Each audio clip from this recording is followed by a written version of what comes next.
believe it was a 14 show, 9 city tour, Wow. fully booked. And it was supposed to start on March 13th. And Oh. on March 12th at like around 9 p.m., the entire tour was gone. And we can still sing. Allison Leah is a singer-songwriter originally from New York, and I've just found out that she very recently moved to Nashville.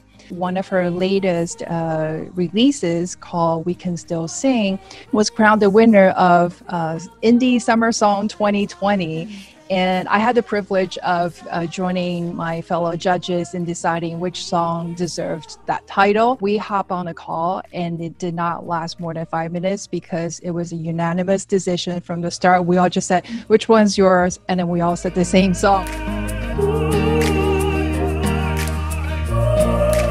Did you already have shows lined up in March? Yeah, I had, I believe it was a 14 show, 9 city tour, Wow. fully booked.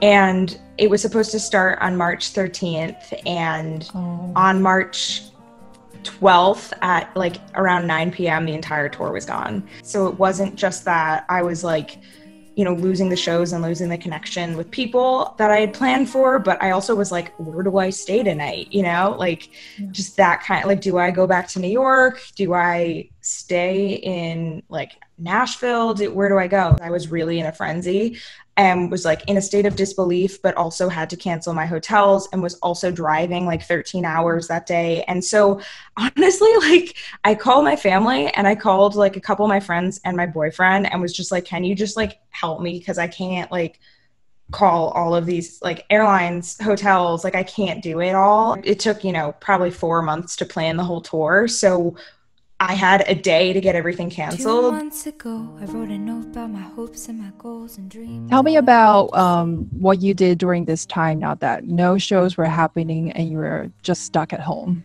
Yeah, well, like I said, I've always been very go, go, go. So to actually like have this time to be like you have nothing was really scary, but also gave me sort of a blank slate. And I decided like, okay, I'm a songwriter first. I'm gonna write music. And then one of the first songs that I actually ended up writing was We Can Still Sing.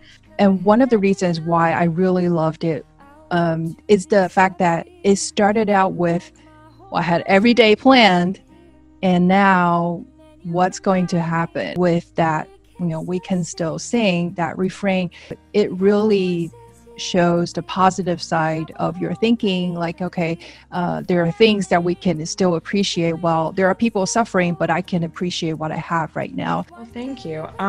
Yeah, to echo what you said, I was feeling all those things, but for some reason I was like, okay, everything fell apart because I didn't work hard enough, right? Like it was really negative. And I actually, as I was sitting down to write, I didn't really know what I was going to write about, but I started kind of venting like to my guitar on those chords. And that opened the song. And honestly, the song lyrics were pretty conversational because I wasn't really intending for it to like be a song. I was just like explaining how I was feeling, I think for my own benefit.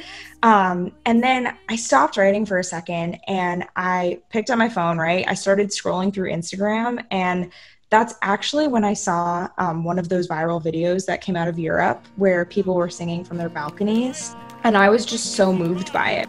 I haven't been feeling selfish, but I was worrying that by me caring about the fact that my tour was lost and that my trip was lost and all this stuff was lost, that people would think that I'm selfish. And then I was like, no, that's not it. It's that I need to recognize that like I have my family. I have, the ability to, like, for lack of better analogy, sing and like just all this, that's where the positive side came in. I think it was just, yeah, it was kind of the song that I needed to hear in that moment. And so I'm really happy with how it turned out and that other people are relating to it. And, we can still sing.